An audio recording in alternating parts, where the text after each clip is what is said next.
Oh man, I got the wrong tape.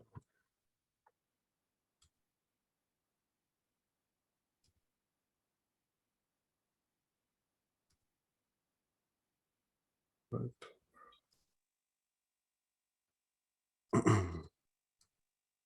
right, greetings, brothers and sisters. Tonight is October 18th, 2022. It's 10 after 8.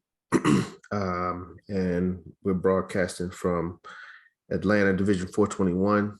This is our UNIA-ACL officers training, and we are doing a study of Message to the People, Course of African Philosophy by Marcus Garvey.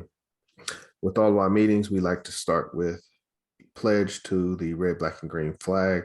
So if you would, please come off mute and repeat after me. Wait, I didn't expect that to be like that. Let me just go. I commit my body, mind, and spirit to the protection of the defense and security of the red, black, and the green. I dedicate my life to the redemption of Mother Africa and the liberation of us scattered black children. I accept for myself and my descendants the teachings of universal African nationalism, and I promise that our children will be instilled with the purpose and knowledge of themselves as African people. As African that people, the cause of our struggle will neither falter nor fail until all black people are free united and united through one through God, God, one aim, and one destiny. Race first. So tonight we will be going over the questions, or we're going over some questions from the previous lesson 2, titled Leadership. And then we will begin the reading for lesson 3, titled Aims and Objectives of the UNIA. Any questions before we start?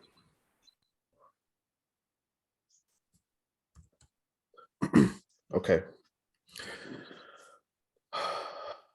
So coming from lesson 2, questions from lesson 2. Well, before we go into it, I'll save that for later. First question for lesson 2 is, in order to lead, what must we be to our followers? Worthy of leadership. Worthy of leadership. I agree. Because we are knowledgeable and we are looked up to because we have information that we can teach. Knowledgeable, looked up to, have information we can teach. I agree. Anyone else want to add? Is it ahead of the knowledge, or something about know more than them, or something like that? Yes. I swear I hate when I can't word it right, but you know where I'm at, right? It must be superior. Superior. Yeah, that's the word. That's the word. Superior knowledge. That's a tough word. When because we got a lot of arrogant people in our community. So, encouraging others to have the mindset of superiority can be misleading, but that's why this course is specifically for officers. So we know how to understand and interpret the teaching. But what Garvey says specifically, and I got this from page 19, but he does start it off. This is from the beginning of the lesson. He says you have to be superior in regards to those that you lead. But he says, I got a quote: "The moment you fall down from a position of superior ability, you will automatically fail to lead and you will have to follow others.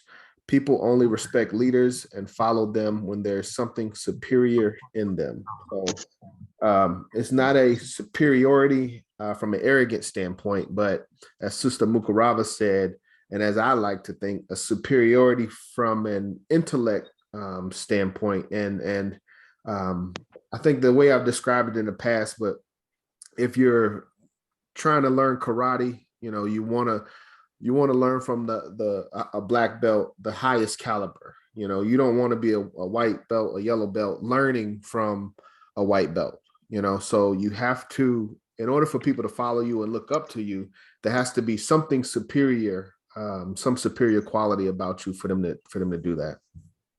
Any questions?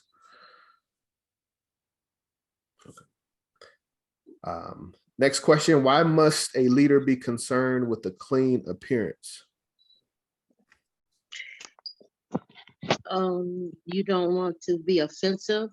Hygiene is important. The cleaning of your clothes demands respect. That's putting it in my own words. I agree, Lady President. Anyone else want to add? Why must a leader be? Trust you. People trust you. They will not. They won't trust think- you if you're not clean. True. They Yes. won't think you're a steal or something either, I believe. Something Yeah. like that. They won't look at you as a thief. I'm not sure if this is the one where he says, you know, if you don't have a upkept appearance, any money that you receive, people will think that you're going to use it on yourself. That's it. That's part of it. Yeah, okay. So it says they will critically say he has no clothing. His shoes are very poor, and it is logical that whatever money he gets hold of, he will use it on himself. So appearance is important in regards to leadership. We can't be out there representing the UNIA and we're not looking our best. So I think that's important. So what are these in the book? These questions and answers like this? Yes, ma'am. That answer comes from page 20. No, I mean this right here, this format right here. No, it's not. This is something that I've put together myself, but we as UNIA, you know, we have to come together, develop our own course for this time as far as question and answer evaluation. So I would like for you to I would still like to have it for a study guide. I can work with the Secretary General to make that happen. Everyone should have, if you got an invitation from the Secretary General, it has the questions, and it also, the questions should list, at least most of them list the page where the answer is found. Oh, okay. So check your email. Next question. What are some characteristics of leadership according to Garvey?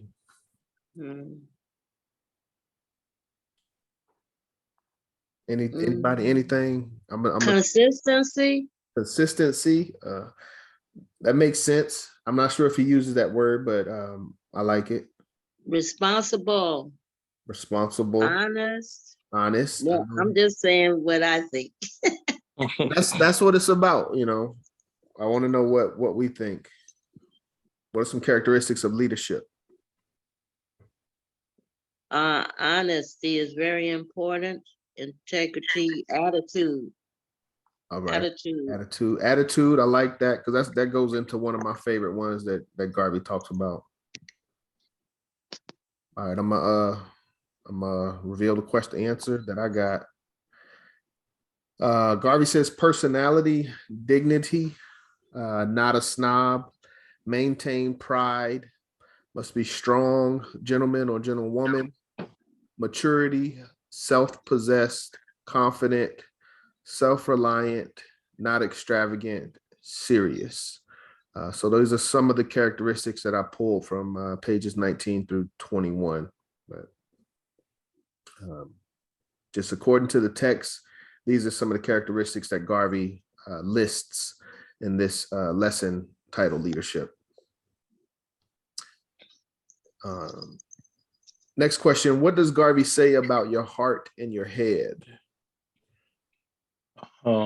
Always speak with your heart in your head. If your heart isn't in it, you're lying, or people, it'll be like a lie. So, something like that. I don't know why I can never get the whole thing out. Good God Almighty. No, I know I'm a little close. I'm close, yes. Right, Brother John? You're very close. Anybody want to help, Brother Everett? That was good. Yeah, about 80%, 85% there. But he said something about, I hope I got it here. Not exactly. When your heart and your head is in it, your whole body expresses the truth, and you can hold any man's stare. But you did expound upon it, Brother Everett, because he said something. When your head's not in it, you're lying or you're not being honest. But when your heart's not in it, you don't have the passion behind what you're saying. So we must be passionate as well as honest. But our heart and our head must be in line when we're doing things and when we're trying to achieve objectives. Next question: why must a leader always have something to say?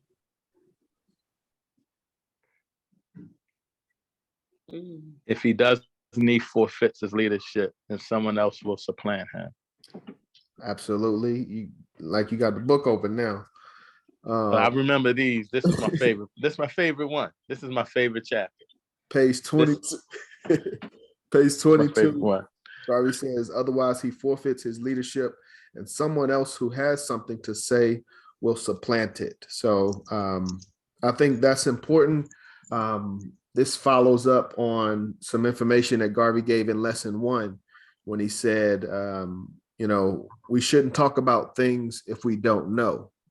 But then he follows up in lesson 2 and says, if you have an opportunity to speak, you should take that opportunity. So he's encouraging us, lesson 1, to have something to say. And then in lesson 2, to speak when given that opportunity. That's a characteristic of leadership. Next question.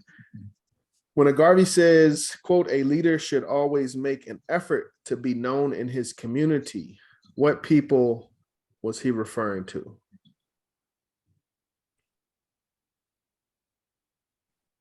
A leader. Our people, African people, our people. Our people, African people, yes. But he prioritizes a certain group or professions. Is that the one where he's saying a leader? I think we use this for our division, so I hope I'm right. A leader should always be known in his community. Just know the mayors, the politicians, the pastors. Yes. And business people. Yeah. Yes, absolutely. That's where. So on page 22, Garvey mentions governor, secretary of state, mayor, members of legislature, bishop, administration of government, preachers, doctors, lawyers, prominent businessmen. And my thoughts, political power is one aspect of what these individuals would have, but as well as financial, I would think some level of financial power, but these are the names or the titles that Garvey gave on page 22. Well, these are the titles of business industry that our people were into, that built our things like our Tuskegee and our movements. These the ones that did that were like, for an example, and when you're reading about Booker T. Washington, you'll find that they even had a school to try to teach each other to get into some of these professions like that, because they were forced, because they had to be in a certain profession in order to be accepted. Yes. But yes, we have to be involved in, as Lady Mukaraba mentioned in the beginning, all of our people. So we have to be involved in the aspects that affect our people. And these are the decision makers, the policy makers, the people that we go to in times of need. So I don't know if I think it is the same everywhere, but there's an election coming up, or elections going on right now, I know in Georgia. So I would encourage us, and I meant to do this during our last mass meeting, but encourage us to, at least have a discussion and a level of awareness of what's going on, who's on the ballots. If we have an idea of what their policies are, we can share those things. But we should be aware of those, and we should be discussing those things amongst our divisions. So, okay. Next question. What type of people does Garvey say that we should not be seen with too often? Communists? Yep. Yeah, Oh, yeah. I remember this. I was gonna say communist came second, and I think that's right. But he talked about like unintelligent people as well. So. Oh yeah, that's true too. Which one is it, Brother John? Communist, though, right? Yeah, page 22. Okay. It says communist because you will be branded a communist and your leadership will be destroyed. So yeah, as far as this lesson specifically, that's what it says. Mhm. So That's what was going on at the time. yes, yeah, that's not as big right now, but you still have to be aware of the same principles. And that's funny you say that because I just looked up New Black Panther Party because we were in discussions with them about some things and we plan to support each other somehow, some way. But some of our groups have been targeted by Anti-Defamation League. So anytime we do anything, if we're pictured together, it can be seen as a form of association. So it's not communist, but I think the same principles apply when it comes to COINTELPRO and how to prevent us from working together. So, all right. What does Garvey say about speaking to people that you know about the UNIA? We should take advantage of any opportunity we have to invite people into membership. We should take advantage of any opportunity. Anybody else? Is that the one where he's like, this is a tricky one. Don't speak to anyone. When you're speaking to someone you know about the UNIA, make sure it's around people that have the same like-minded. Don't speak to anybody about the UNIA that's you're not sure about. Yes. Yep, that's it. In essence. Page 22. Never around white people. Right. Page 22, Garvey says, never say anything to one person who may be in sympathy with the UNIA in the presence of 2 or 3 people, unless you know that the others are also sympathetic, because when you are gone, the others may try to undo the good relationship. So we have to be careful about who we discuss the UNIA with and understand that they would be sympathetic before we do that. Yeah, Brother John, I want to support Lady President Mukaraba on this, that before he says that, he's saying he doesn't say visit them everywhere. That's my interpretation. But he says, to seek them out, go to their homes, go to their jobs, people that that you think might be good, that you want to recruit for the UNIA. Right. Kind of like Sister Mukaraba was saying, talk to them everywhere, but not around white people. Make sure that they are open for that discussion. Right. That's what it says, sympathetic. Right. And not around white people. So Shoot. No. You're right. I got to expand the answer. It comes from this paragraph here on page 22. Right. You must seek to know all the people you want to be in your organization. Visit them in their homes, their workplaces, and anywhere you can meet them, and always extend to them a glad hand. Always be diplomatic in your approach. If a Negro is in company with a white man, never talk to him about the UNIA. If he is in company with someone you think is not in sympathy with the UNIA, don't talk to him about the UNIA. Wait until he is alone. Never say anything to one person who may be in sympathy with the UNIA in the presence of 2 or 3 people, unless you know that the others are also sympathetic, because when you are gone, they may try to undo the good relationship. I would say they both, I mean, yeah, we both reading from the text, so no one is incorrect. Any other questions, comments on that one? Who we Good. should be speaking to about the UNIA specifically? All right, number 9. What does Garvey say about dividing the Negro race by colors?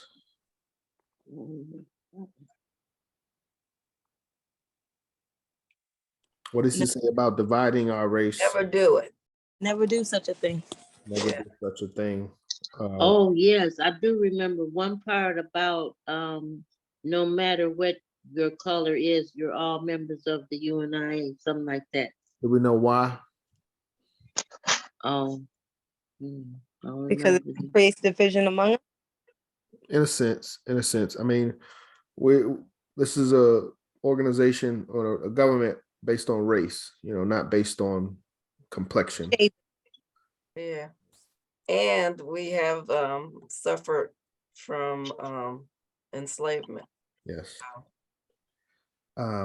So first, at the top of page 23, Garvey says, never divide or create confusion between the different colors in the Negro race. I know this is hard to read. Always try to prove that the standard Negro is the African and that all Negroes should be proud of their Black blood without insulting any color within the race. This is very important.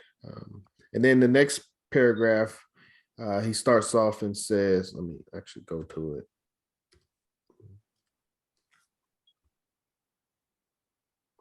The idea of the UNIA is to unite into one race all the shades of color and build up a standard race. So, Oh, that was the part I was trying to say, huh? I better remember it better. yeah, we all are. That's Unite. actually the answer to your next question, isn't it? I think so. Yeah. Yep. That is. To unite into one race, all the shades of color, and build up a standard race. So thank you, Secretary General. Got ahead of myself. Next question. What is an unpardonable sin, according to Garvey? Unpardonable sin. Interracial marriage. Yep. Oh, that's a good one. Interracial marriage. I think it's specific. It's more specific. Rich black man to marry a poor white woman. Yep, that's the unpardonable. A rich Negro, not just a man, A but Negro. Gotcha. To marry a poor white. Or rich Black. Okay. Not just man or woman. Yes. I like the way he put it. Yes. Yeah, because you take the wealth of the race out of the race. Yes. You marry those other folks. So yeah, you're basically robbing the race, as Secretary General said. All right, next question. Probably goes with that question there, that it's an insult to your mother if you marry outside the race. How does a Negro insult their mother, nature, and God? When they don't select the Black woman. Yep. Absolutely. Also, if they go into lesbian or homosexual. I need to add on. That's absolutely correct, Lady McRobin. That is not in this reading. I don't think I saw it. You might need to expand it. We gotta expand it. It's got to be updated. It has to be my idea. Yeah, definitely. Definitely. But Garvey says Look like his mother. That's the part I was looking at. Look like his mother. For a Negro man to marry someone who does not look like his mother or is not a member of his race is an insult to his mother, nature, and God. So we gotta talk about nature more when we talk about the other part of homosexuality or lesbianism. Yes, I agree. That's against nature. What does Garvey say is the policy of the Jew? He ends the lesson talking about the policy of the Jew. Love them That's a Jews. hard one. I'm dang. That's a I new know one. it's right before he says something about do it back to him. Man, it's something about a penny. That's all I can Yes. Yeah, remember. it's about the penny. Yes. That's all I can remember. Yes. You Yeah, there? he was saying that if a Yeah. penny was on the eye of a dead man, that the Jew would steal it. Yeah, that's it. Not dead, not dead. Well, that's the only time somebody will have a penny on their eyes. It says, if a Gentile is dying on the pathway and a penny covers his eye as a hope of recovery, he will take it off and let him die. He will Yep. not do this to another Jew. So That's right. Not to Whoa. be trusted. Not to be trusted. so yeah, we got to have our own rules within our race and within our culture. So My auntie used to work for Jews, and they do witchcraft. She showed me their book that they have doing witchcraft. Mm. Yeah. Hmm. I don't, I don't think she used it or nothing. She just like to have it like a show and tell. They say the same thing about us. yeah, gotta be careful with that. That's where they got it from. Mm, They took our religions and turned it into some black arts. Well, mm. so those Africans who do practice witchcraft or hoodoo also say the same thing to others who may visualize, that we just have it for study. Yeah. I didn't understand what you said. They may visualize. Explain that. No, I said that those that see us, like, the same way that you just said, you don't know that she practices it. She just may have it, just to have it. That's the same thing that Africans say when Europeans and others see symbols of our culture. They generally would brush it off in the same token. Oh, the show and tell. Yeah. Oh, that's why they robbed the pyramids. But it's grave robbing. Okay. Were there any questions on the lesson 2, leadership? No, just a comment. It's short, but there is a lot there. There is a lot there. Yeah, I like the part where he says that the Negroes should teach their children Negro history. Yeah. It would help develop pride and self-respect. Yes. Speaking of that, That's the chapter 2 where he's talking about the suit, right? When he's like, he may see you wearing the same suit, but he'll say you look sharp in that suit. Isn't that in leadership? I'm not sure. Okay. I think that was in the first part we read, wasn't it? And the yeah. Appearance. first 3 chapters. The chapter was 3 parts to it in the beginning. Okay. All right. Brother Macias, will you be able to read, or you want me to read this evening? I'm about 2 minutes from my destination. I was trying to get there. I'll start. Take your time. I like reading. Lady Mukuraba, did you want to read? A little bit. To I'll pick up when she I'll finishes. read as far as I can see. To establish. Well, Uh, what do we? okay, lesson 3, aims and objects of the UNIA. Okay. 1, to establish a universal confraternity among the race. To establish a universal confraternity among the race. We mean by this that there must be a linking up of fraternal relationship with all the members of the Negro race, to the exclusion of none. Every Negro in the world must be a part of the confraternity. Every Negro's interest must come first in all the things of humanity. Not until you have served every Negro in the world should you seek to be kind to others. Charity begins at home. The home of the Negro race is all over the world. You must attend to them first before you think of others. I guess it's gonna say. Yes. There's a child dying in Somalia every 4 seconds. I had saw that on the UN. I was looking at some UN stuff where like presentation, and this was from their medical director of their medical. Yeah. So so every Negro in the world must be a part of the confraternity. Every Negro's interest must come first in all the things of humanity. Not until you have served every Negro in the world should you seek to be kind to others. Charity begins at home. The home of the Negro race is all over the world. You must attend to them first before you think of others. If you have a shilling or 25 cents to give away to charity, before you give it to other charities, see that all other Negro charities are first attended to,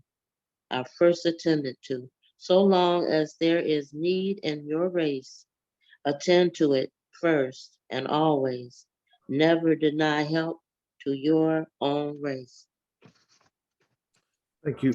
Thank you, Lady President. You might want to let somebody else read. I know you all. Okay. Brother Macy's, I'll finish finish the first aim and do the second aim, and I'll let you come in on the third. This is the meaning of confraternity: one for all and all for one. Never depart from this. Number 2, to prompt the spirit of pride and love. It must be the mission of all Negroes to have pride in their race, to think of the race in the highest terms of human living, to think that God made the race perfect, that there is no one better than you, that you have all the elements of human perfection, and as such, you must love yourself. Love yourself better than anybody else. All beauty is in you and not outside of you. God made you beautiful. Confine your affection to your own race, and God will bless you and men will honor you. Never be unkind to your race. Never curse your race. If anything is being done that is wrong by a member of your race, try to put him right. Don't condemn him without hearing him. Give him a chance to do what is right before you denounce him. If he provokes you, try to put up with his ignorance and persuade him to be kind, good, and gentle.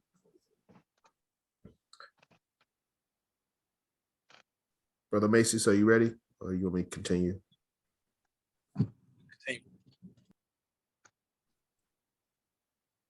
I think you said continue. Number 3 is to reclaim the fallen. Whenever a member of your race is down, pick him up. Whenever he wants genuine help and you can help him, do so. Never leave him stranded and friendless. If you cannot help him yourself, send him to someone of the race who can help him. Put an arm of protection around him and keep him from going wrong and feeling absolutely friendless. Number 4 is to administer and assist the needy. Let it be your highest purpose in life to assist the needy members of your race. Use all your influence in your country, state, and town to help the needy elements of your race. Seek government help for them. Seek philanthropic help for them. Seek help anywhere you can find it so that they may improve their condition. Number 5 is to assist in civilizing the backward tribes of Africa. That's insulting. Well, hold on. I got to give us credit as a UNIA and with our latest constitution, the word backwards tribes have been taken out. So as of right now, well, it still says it. We haven't changed the preamble or anything like that. And I think it still says it. No, it doesn't say that in the preamble. No, not in the well, it's like the very first section of the Constitution. Hold on. Jurisdiction, it's after jurisdiction. Objects and aims. Oh yeah, okay, so it's been amended. All right, never mind. Even the objects and aims. I thought okay.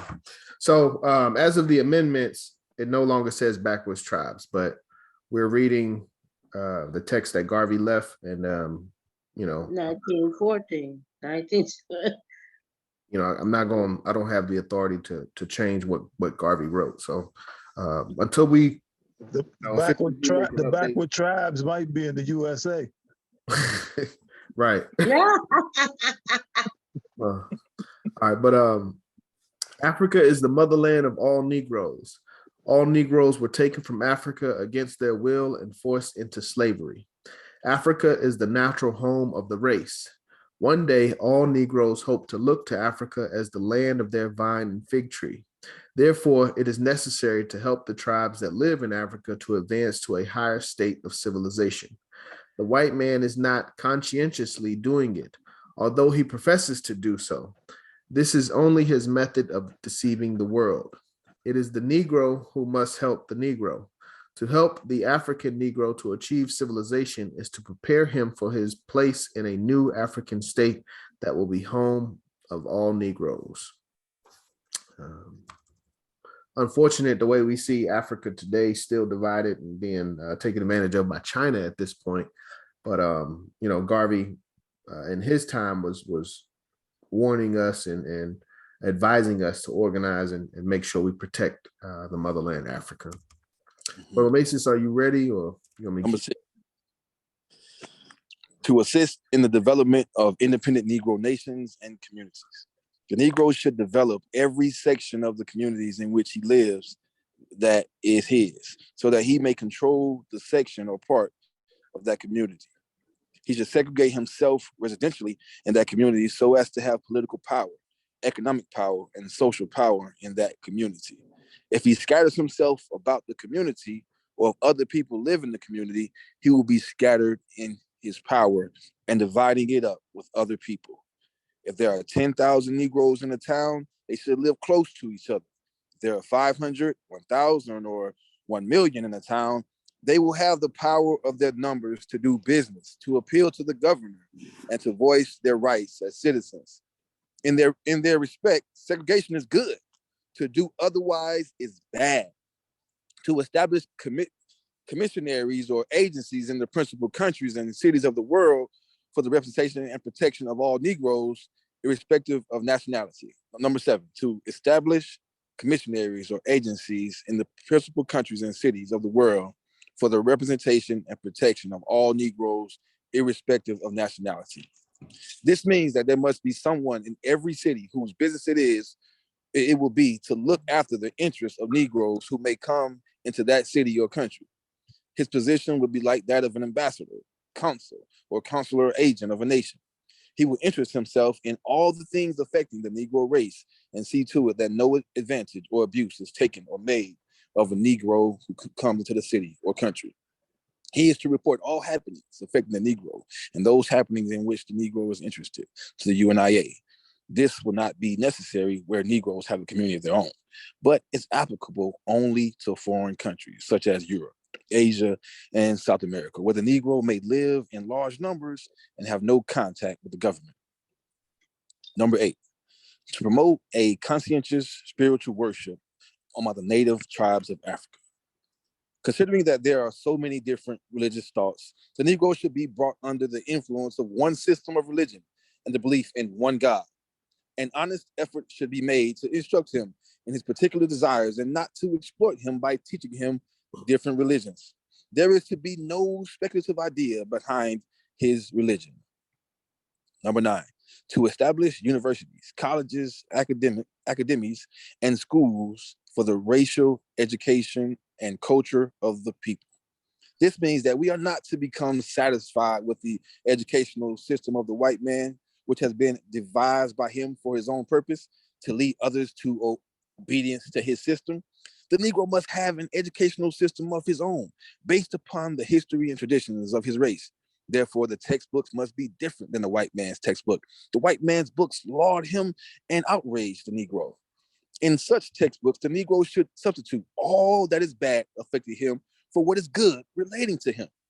Therefore, the Negro should not be satisfied with a college or university education from white schools. He should add to his schooling by going to his own schools and universities where possible, or read such textbooks that have been adopted by his schools and colleges. These books should glorify the Negro, just as the white men's system glorifies the white man. Number 10, to conduct a worldwide commercial and industrial intercourse for the good of the people. The economic life of the Negroes is important. He lives by eating, wearing clothes, and living in a home. These are essential. To get these things, he must work either with his hands or his brains. The economic system lays down the fact that commerce and industry are the feeding factors in the economic life.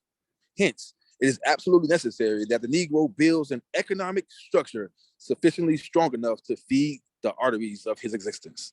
Therefore, the Negro should indulge in every kind of business as necessary to earn profit, because it is by profit that he will be able to obtain life necessities for himself and his race.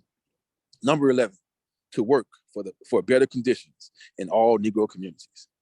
There should be a ceaseless effort among Negroes everywhere to improve their condition in every department of life and make their communities so prosperous as to compel the rest of their neighbors. No stone should be left unturned to advance from one stage of development and progress to another. There is always work to do in this respect. Application. All the funds of the UNIA are supposed to be directed in these channels. The funds of the UNIA must be used for the race and only the race. These funds belong to no one individual or group of individuals. They are held in trust for the race. All the profits made from the investments in different companies that it controls must ultimately be used for the good and welfare of the Negro race at large. UNIA property will be held in trust for the Negro race. Its wealth will be held in trust for the Negro race for serving generations yet unborn. The UNIA shall on eternally with one generation handing it down to the next. No one person or persons can claim such wealth because it is for the race, perpetual existence. Stress this everywhere you go so that people may know that what they contribute to the UNIA is not lost to them. Let them know that their future generations may benefit from the gift they give today. Black nationalism. The culmination of all the efforts of the UNIA must end in Negro independent nationalism on the continent of Africa. That is to say, everything must contribute toward the final objective of having a powerful nation for the Negro race. Negro nationalism is necessary. It is political power and control. No race is free until it has a strong nation of its own system of government, and its own order of society. Never give up this idea. Never give up this idea. Let no one persuade you against it. It is the only protection for your generation and your race. Hold on to the idea of an independent government and nation as long as other men have them. Never be satisfied to always live under the government of other people, because you will always be at their mercy. Visualize for yourself and your children and generations unborn, your own king, emperor, president, your own government officials and administrators who look like you.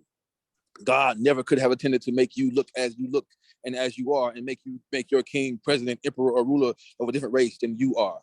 This must not be a license for you to disobey the laws of kings of other races or rules of other races while you live under their control.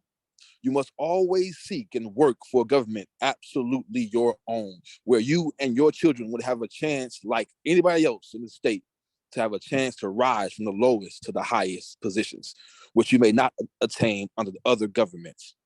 While you are under alien governments, get the best out of them as the rights of citizenship, but always have in view doing something to make it possible for your race to have a nation and government of its own.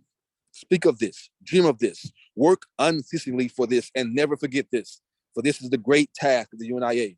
Never confuse your ideas about Negro nationality with that of other people's, so as to think that their nationality is good enough for you. Never think that if Japan gains control of the world, they will treat you better than Anglo-Saxons or Latins. Don't think that if the Chinese or Indians get control of the world, that your position will be better.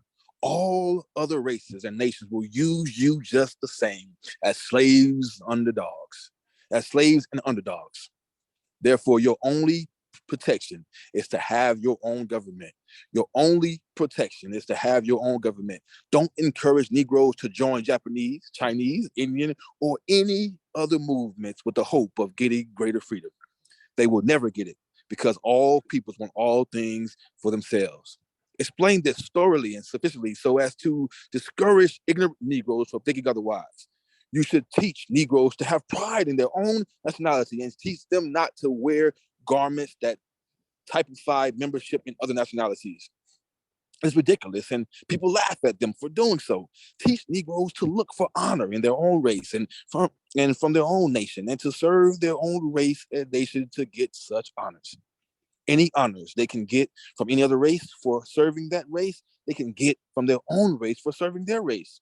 Therefore, don't waste time in that. You can have your own king, emperor, pope, duke, your own everything. Therefore, don't bow down to other races for recognition. When you have honored your own men and women, recognize that honor before the whole world to let the world know that you honored your own. If the world laughs at those you have honored, ask them if they want you to laugh at those that they honor. What is good for the goose is good for the gander. If they laugh at you, laugh at them. A white king has no more right to drive in a golden couch than your king and sovereign.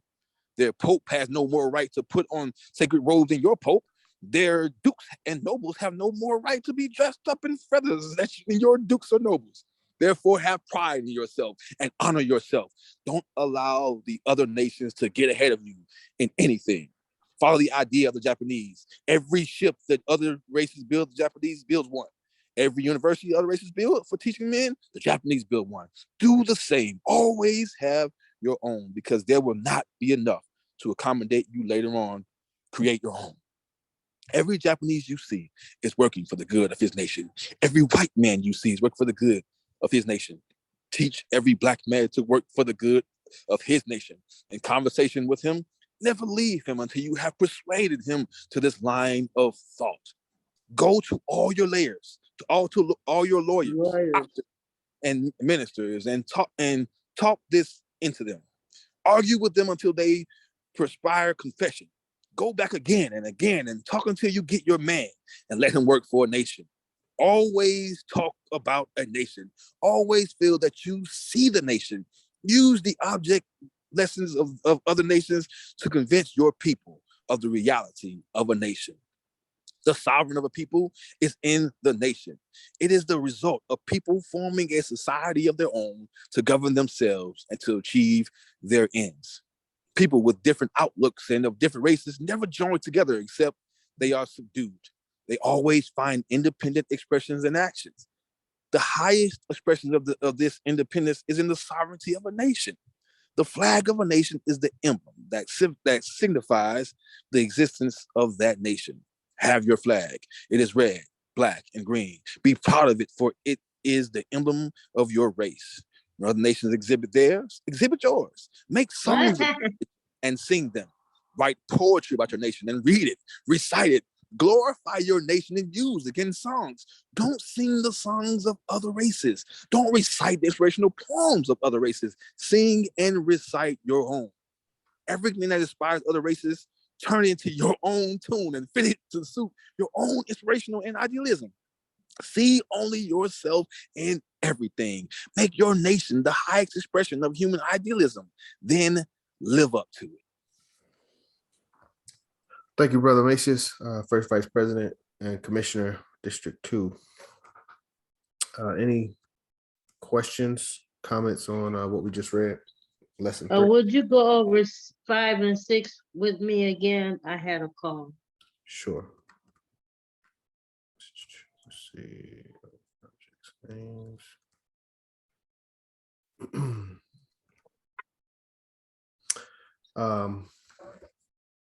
So. Oh, we saw that one. I guess it was on 6 then. No, start with 5. Don't go past.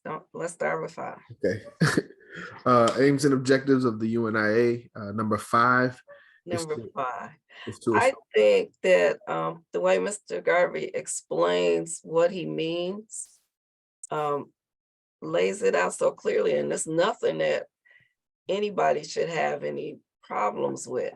It was just the terms, you know, the backwards tribes that set us back a little, but you know, what he says there is that we must help ourselves, right? It is Yes. the Negro who must help the Negro, right? And what we're trying to help him do is to prepare for his place in a new African state that will be the home of all Negroes. That to me is, it's like, who can argue with that? I can't argue with the And- explanation. And the word backward could be interchanged with underdeveloped. You know, that's what they're looking at, their technical development, but they overlook the spiritual part. Yes. Yeah. Mhm. I just, for me, it's a position of judgment, you know, to call someone else or what some other society is doing. That's still our people to call that backwards. My question is, who are we to give that judgment? All right. I can agree with you there. To Lady President Mukaraba's point, you know, from my understanding, like a lot of times where we have issues in the developed world, like with COVID and things like that, the tribes, you know, the people that are not connected to society end up doing better in those situations. And the question just becomes, you know, who actually knows what's best for the world at large? You know, is it the connected society that we live in, or is it, you know, the society that the tribes still try to maintain? Mhm. He's trying to always define what's defined for us, their own terms and terminology. And what we're going to learn is how to define for ourselves and dig deep down in our DNA and come back up with those terms and terminology from our past that still exist within us. Ooh, a little coochie chocolate here. Okay. Hey, Brother John, I'm sorry. What was you saying? That the Constitution had changed, and why it was a good thing? I didn't catch that, really.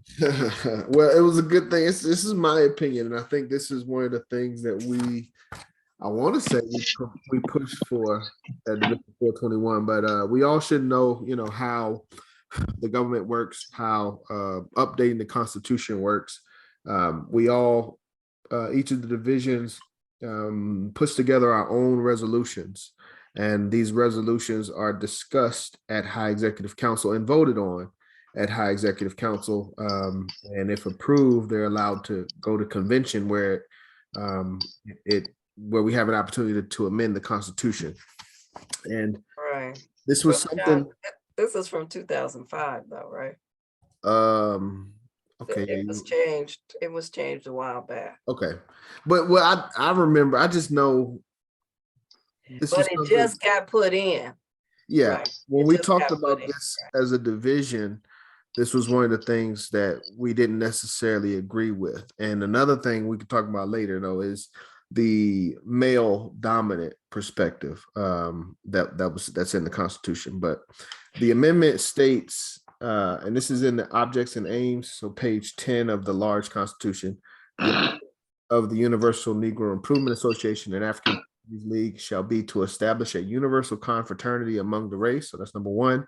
Number two, to promote the spirit of pride and love. Number three, to reclaim the fallen. Four, administer to and assist the needy. And here's five, to assist in the development of independent African nations and communities.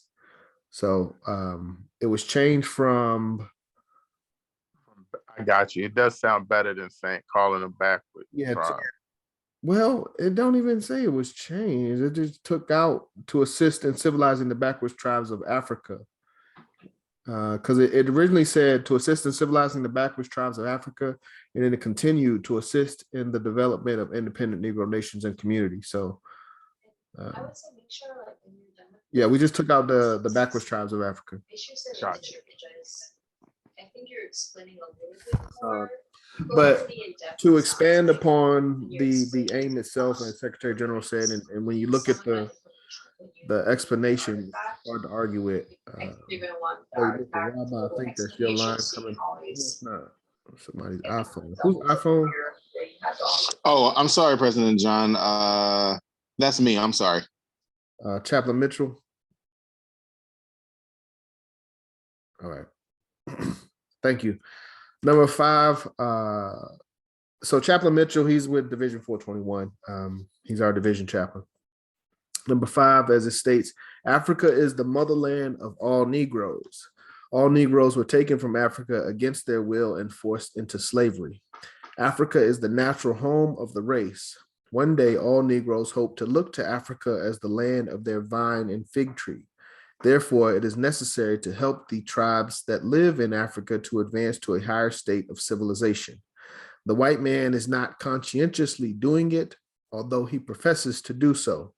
This is only his method of deceiving the world. It is the Negro who must help the Negro. To help the African Negro to achieve civilization is to prepare him for his new place in a new African state that will be home of all Negroes. So knowing that Africa is the land of our origin, I would argue the land of, the origin of humanity and civilization. And, when we look at the world, Africa is still providing the world with resources. So, as Garvey said, and I agree,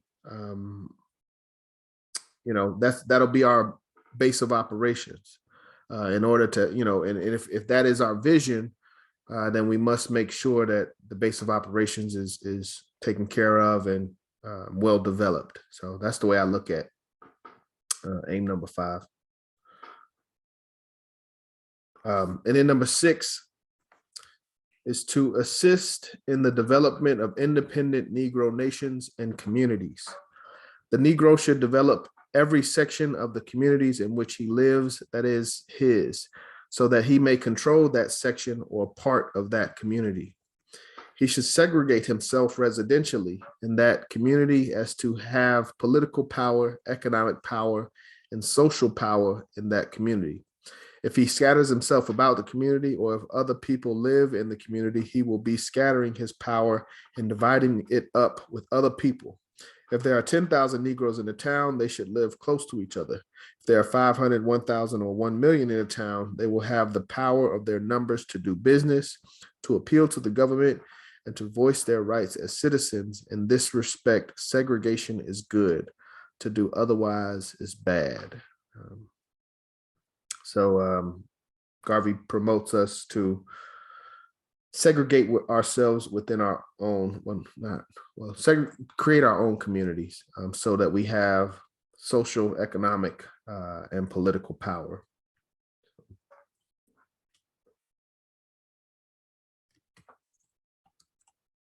Any other questions, comments on lesson 3?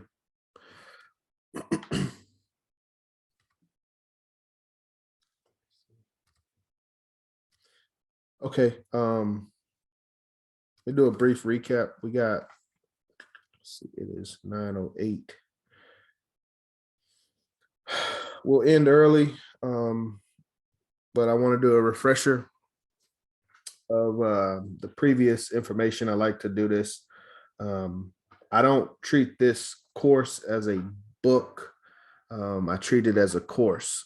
And when you look up the definition of a course, or I've looked it up at one time, but you get 2 definitions, and I agree with both of them. One is, if somebody's having a dinner or something, a 4-course, 5-course meal, and this text can be considered the same way, where ingesting a diverse palette of information. So that's one that works. Another one is courses is a path. So golf course, things like that. But you're trying to get somewhere and you're trying to achieve a certain goal. And I like that definition as well. So I don't think Garvey put this together as just something for us to just have knowledge of. But as he said in lesson 1, the value of knowledge is to use it. So we must be applying it. And in order to apply it on a consistent basis, we have to internalize it. So let's see. Review of the preface and the foreword. Aims and objects of the UNIA. Anybody know how many there are? We just read that lesson. We should know. 11. Yes, 11 aims and objectives. Which aim and objective does this course and education come from?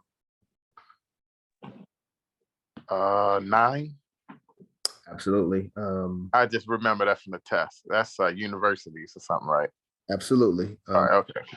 Yes, that's what we are doing. That's one of our aims and objectives. So, we're yeah, when it comes to like when individuals within the organization get lost, or at least locally, when people get lost on what we should be doing or what we always go back to the aims and objectives. So organizing, doing charity work, working with other organizations and nations, education, economy. These are all fundamental things. And I would put youth in there as well, even though it's not specifically called out. But whenever we get lost, we try to go back to the aims and objectives, and anything that we come up with and say that we need to do, try to tie that to the aims and objectives. So this study group is from lesson or aim and objective number 9. What members of the UNIA was the course of African philosophy created for? What was this course created for? The leadership. Leaders. Leadership in the UNIA, correct. How many classes did Garvey teach, and how many students were in each class? I think there were 8. 8. It was 2 classes, I 4 think. men and 4 women, right? 5 men, 5 women.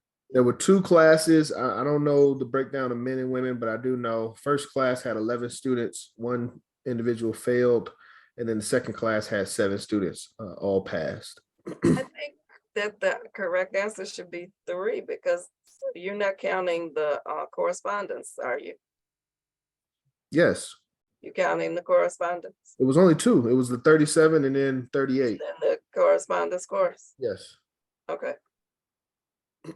Yeah, it was only two classes, 2 classes of graduates. Next question: how many students became president generals, and what were their names if we know them? Oh my God. Harvey and James Charles L. James. James and Was Stewart one? Stewart. and Stewart. Yes. Yes. So it's 3?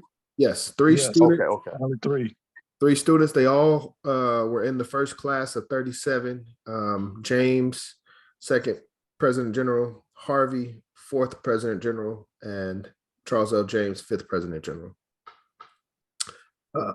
Who wrote this text? Who edited this text? And who authorized the course of African philosophy? So who wrote it? Honorable Marcus Probably Garvey. Marcus Garvey. Absolutely. Who edited the text?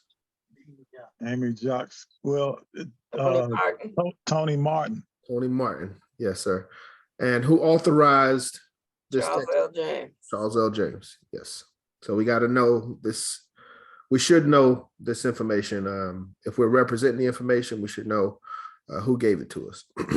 Who was the best student, and why was the best student hesitant to enroll in the course? Charles L. James was the best. And why was he hesitant? Oh, go ahead, Brother Charles. Say that again. Why was he hesitant to join the course? Because he thought he knew everything. Absolutely. No. No, I want that to be understood. We have to be humble. Yep. The next question: what does the course of African philosophy represent, and what is it in the editor's opinion? So, there's two answers here. So, what does it represent, and how does Garvey describe the course? What does it represent? I'm gonna put myself out there. I think it represents it's a course for leadership. I don't know. Forget it. Course of African philosophy represents the last political will and testament. That's right. Yeah.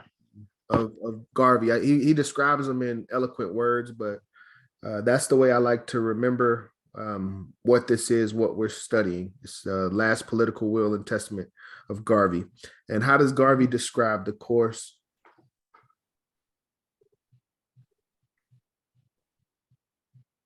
Absolute necessity.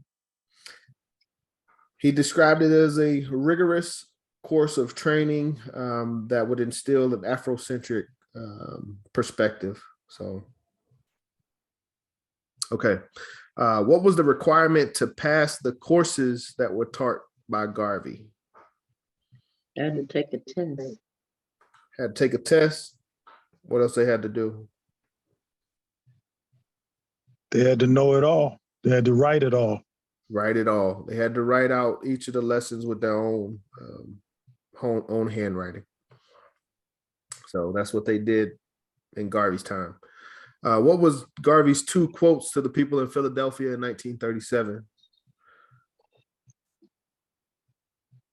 Africa goes for the Africans, those at home and those abroad. No, it was in regards to it. It's related to the course, obviously. Okay. One quote was, forget that intelligence rules the world. no, that wasn't the one. One was, That's the one that stuck out for me. well, in regards to this, ignorance carries the burden. yes, he did say that. Intelligence rules the world, ignorance carries the burden. In regards to this course, Garvey said, I have given them all that I know. Yeah. And number two, I'm trying to make everyone a Marcus Garvey personified. So those are some things that we should take away as we go through this course, and things that we should keep in mind as we're going through this information. Repeat the first one again. I have given them all that I know. I can pull it up in the book if I need to.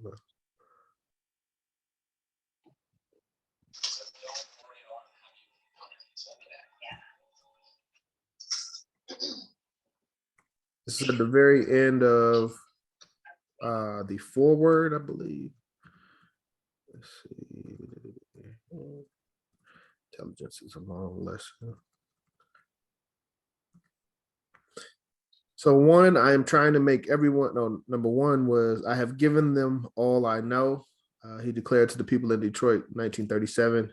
And I am trying to make everyone a Marcus Garvey personified.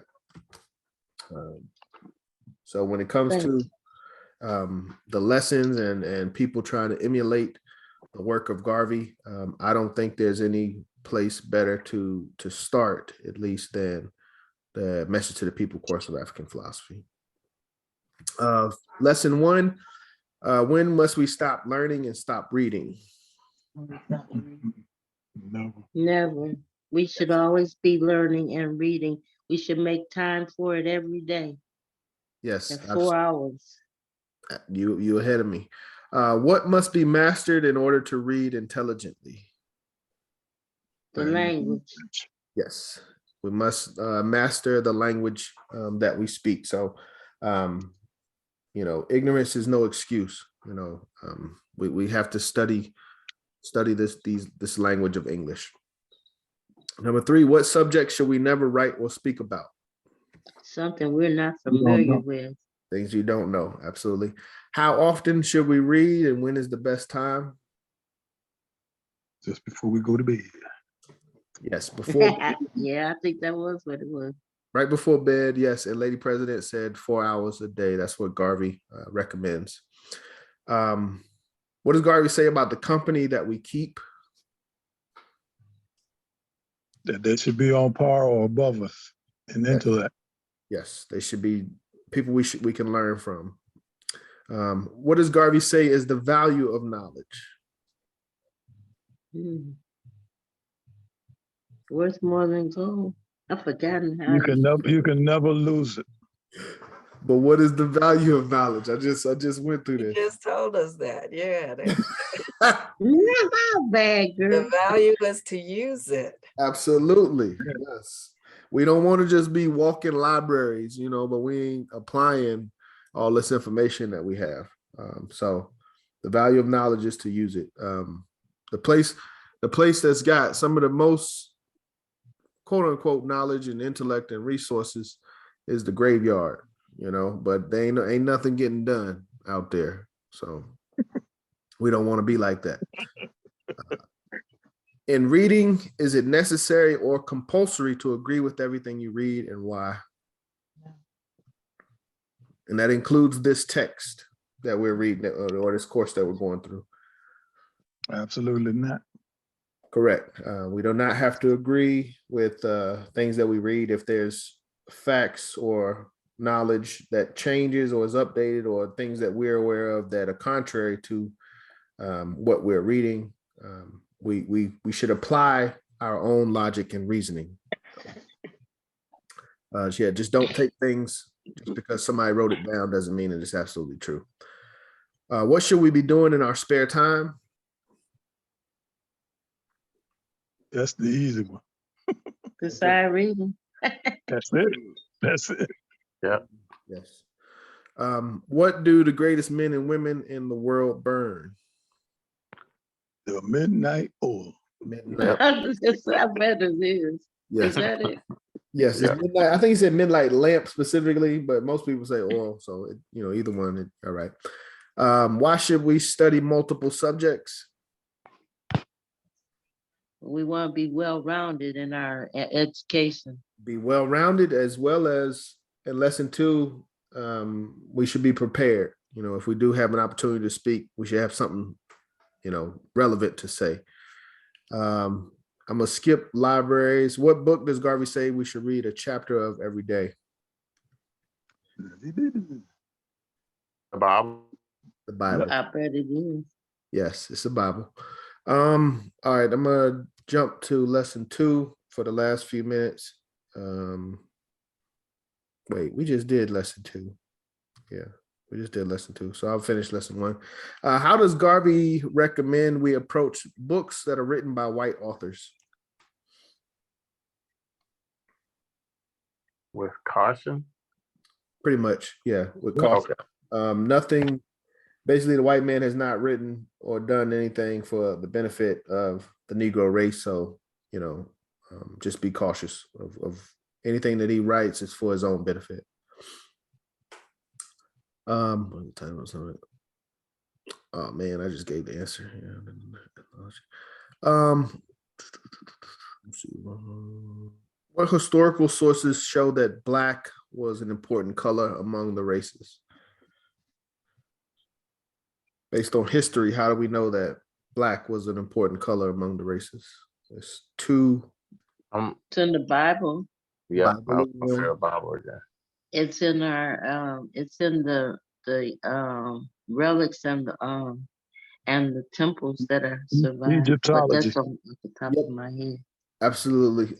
Garvey uses the word Egypt, but antiquity shows that Blacks were among royalty, and when it comes, like I said, when it comes to establishment of civilization, we were the ones that started that. So we should know that, and we should take some pride from that. Why does Garvey say that the Black race has a special claim to Jesus and the cross?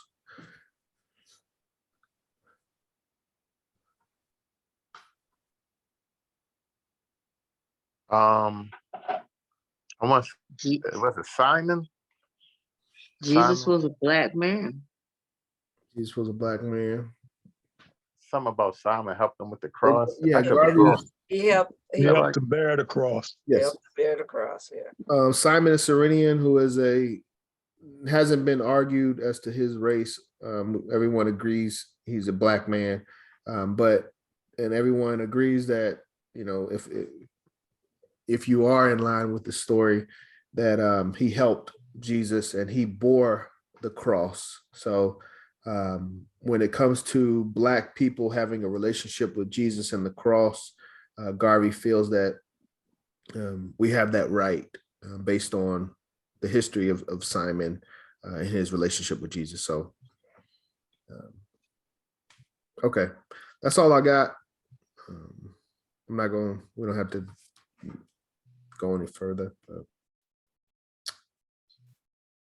Yeah, the goal by the end of the course, I'll start to keep track of what lessons we have and we've studied, but by the end of this, you know, we should fill this all the way up. And, you know, as the lesson said, you're not going to be a Marcus Garvey in one lesson or one class, but that is, and not all of us are trying to be Marcus Garvey, but at least having that level of understanding is what we should have by the end of the course. So just think about what we are digesting and what we are trying to internalize with these lessons. So intelligence was number one, leadership is number two, and then foundation of the UNIA, the aims and objects of the UNIA, lesson 3. So there aren't any questions. Well, I'll open the floor before we move to close. Any questions, comments, or anything? This was a phenomenal lesson. Thank you, Chaplain Mitchell. Thank you for joining. Oh, see what I'm saying? Secretary General always do bad at this. Fundraising. We have a Cashapp, $UNIA 421 fund. It's not a requirement at this time that anything is paid. But I am looking forward to maybe next year, and not me, but the UNIA receiving some type of funds for this course. But as of right now, nothing's required. But if you do see it in your heart to help out the local division, please feel free to send us a donation through Cashapp, $UNIA 421 fund.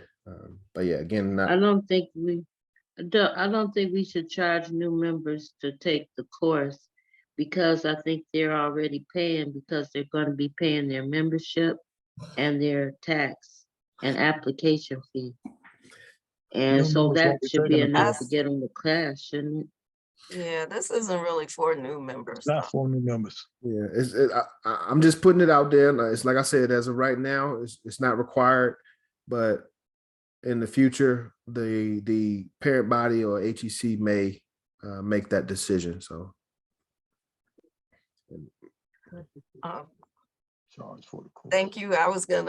I meant to say it between, once we stopped, before we started the questions, but I'm glad you remembered it. It is important, a lot of work goes into this, and for divisions who are paying for Zoom, that it costs. So, he's not charging us for the course. We're just seeing if we can donate something. Yeah. Think of it I like think that's good. going to a meeting. When we do the mass meeting, we take up a collection. Yeah. So it's just like that, not like a charge for the course. Absolutely. Let me also suggest to everyone that whenever you take a course, make sure you use a notebook so that you can refer back to all of the different things we are discussing, because you're not going to remember all of this stuff on the top of your head. I know how smart y'all are, but it ain't going to happen, believe me. So get you a notebook so that you can refer back to it periodically. Yes. Brother John, I have one question. There's one member on here that I'm not sure what division, and hopefully I'm not mispronouncing your name, but Sashawn Townsend. Yeah, I'm not familiar with Sashawn. Sashawn, what division are you calling from?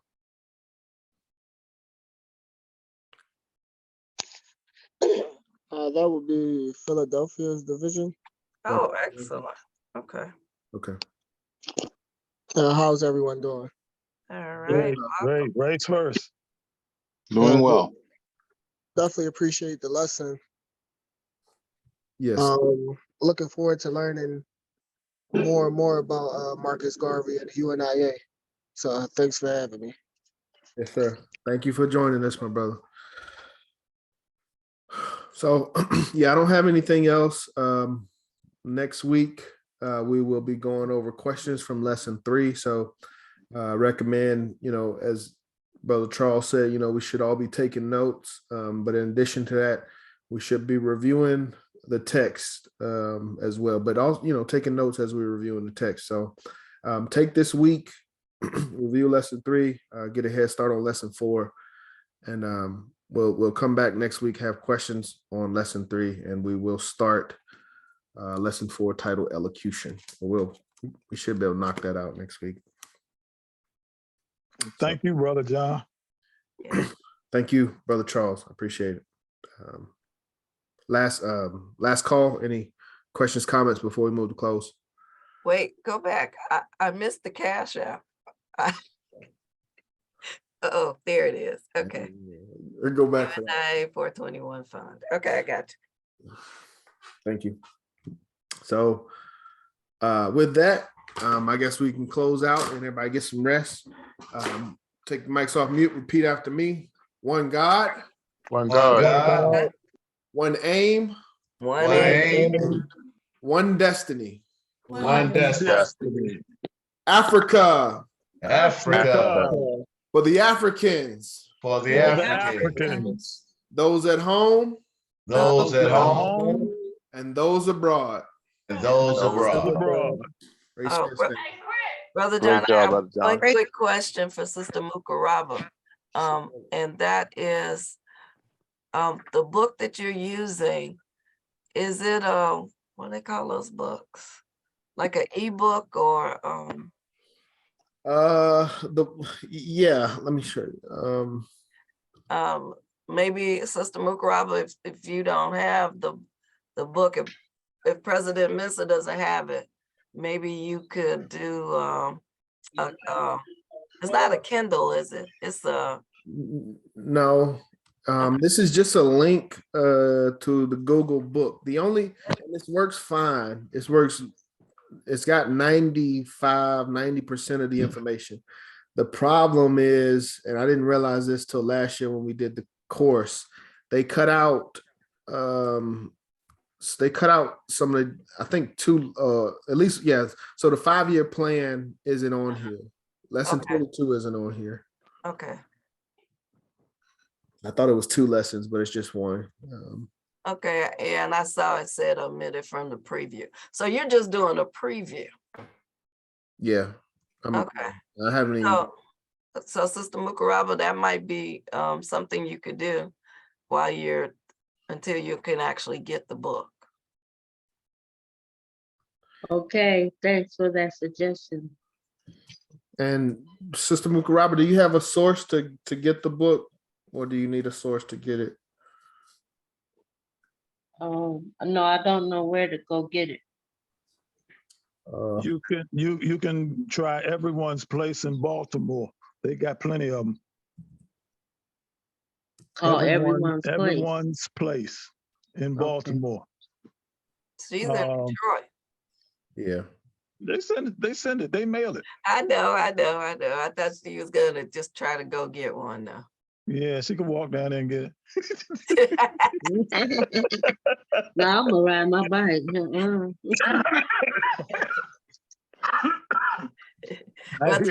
Check with President Missa. I see you on 95 now. Check with President Missa first. He might actually have one. Okay. Yeah, but if not, then definitely. I'll get it done. I had All bought right. them off this site at one time, but I guess they don't have them listed right now. So that's okay. Yeah. All right. Well, thank you. Thank you everyone for joining. We'll close out now. Well, thank you, Okay. Brother John, and we will be Thank sending you you. donations. Thank you. Thank you. Price first. Race first.